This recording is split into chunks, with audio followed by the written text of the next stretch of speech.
Hello बच्चों, 7वीं कक्षा विज्ञान पाठ पहला अनुकूलन। अनुकूलन का अर्थ है कि सजीव अपने परिसर से एडजस्टमेंट के लिए अपने शरीर के अंगों में या जीवन यापन की पद्धति में जो परिवर्तन करते हैं उसे कहते हैं अनुकूलन। बच्चों, सजीव जिस वातावरण में रहते हैं उसके अनुसार अपने आप को ढाल लेते हैं। जैसे पानी में रहने वाले सजीव पानी में रहने के लिए अपने शरीर में परिवर्तन करते हैं। हवा में उड़ने वाले सजीव हवा में रहने के लिए अपने शरीर में परिवर्तन करते हैं। ठीक है, तो अनुकूलन अर्थात अपने परिसर से एडजस्टमेंट, और इस एडजस्टमेंट के कारण ही सजीवों के इतने सारे प्रकार हम इस पृथ्वी पर देखते हैं। अब इस पाठ में हम पहले देखेंगे कि जलीय वनस्पतियों में अनुकूलन। जलीय वनस्पतियों में बच्चों कमल का उदाहरण दिया है। तो कमल की वनस्पतियों में क्या परिवर्तन होता है कि कमल का जो डंठल है वो आप देख सकते हो इस आकृति में कि वो खोखला है, उसमें खाली जगह आप देख रहे हो। तो इस खाली जगह में हवा भरी रहती है और जिसके कारण ये पानी में आसानी से तैर सकती है।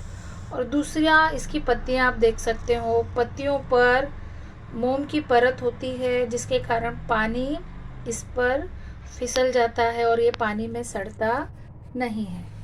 अब दूसरा अनुकूलन हम देख रहे हैं मरुस्थलीय, यानी कि जहाँ पर पानी की कमी है, जो रेत में पाई जाती हैं वनस्पतियाँ, उदाहरण नागफनी और बबूल।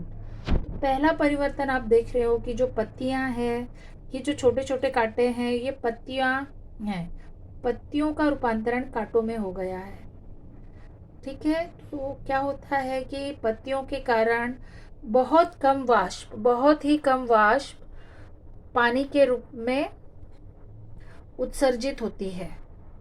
ठीक है, तो पानी शरीर में वनस्पतियों के बना रहता है। और दूसरी बात, पत्तियां क्या करती हैं, प्रकाश संश्लेषण का कार्य करती हैं।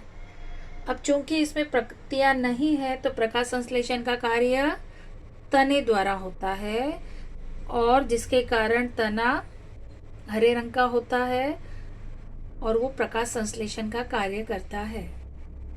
तो ये हुआ मरुस्थलीय प्रदेशों में अनुकूलन। अब हम देखेंगे कि जो हिम प्रदेश, ठंडे प्रदेश जहाँ पर बर्फ होती है, उदाहरण दिया है देवदार का वृक्ष, शंकु के आकार का है जिसके कारण बर्फ फिसल जाती है और ये वनस्पतियाँ बर्फ में भी जीवित रह पाती हैं। तो बच्चों, इस प्रकार से वनस्पतियाँ जिस वातावरण में रहती हैं उनके शरीर में उस हिसाब से परिवर्तन होता है।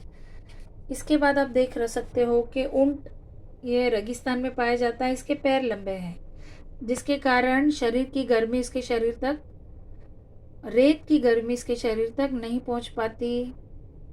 ओके, और इसके शरीर में बहुत सारे परिवर्तन होते हैं जिसके कारण ये रेगिस्तान में भी जीवित रहता है। अब डार्विन इन वैज्ञानिक ने भी बताया कि परिसर से एडजस्टमेंट यानी परिसर से अनुकूलन करने के लिए सजीवों में परिवर्तन होते हैं। ओके, और जो सजीव अपने शरीर में परिवर्तन करने के लिए सक्षम होते हैं, ठीक है, उनकी जीवन की संभावना अधिक होती है। ठीक है, तो डार्विन का सिद्धांत क्या है कि जो सक्षम रहेगा वही जीवित बचेगा, सक्षम रहेगा वही जीवित बचेगा। तो ये है डार्विन का उत्क्रांति का पहला सिद्धांत। ओके, दूसरा सिद्धांत क्या है कि जो सजीव सक्षम होते हैं, ठीक है, जो परिसर से एडजस्टमेंट करने के लिए फायदेमंद उस सजीव में परिवर्तन होते हैं, वो सजीव टिक पाता है और उसकी अगली पीढ़ी भी उसके समान बनती है। इसे डार्विन का दूसरा प्राकृतिक चयन का सिद्धांत कहते हैं। ओके बच्चों, यहाँ पर आप जिराफ का उदाहरण देख सकते हो कि जिराफ कौन से प्रदेश में पाया जाता था कि जहाँ पेड़ों पर पत्तियां होती हैं।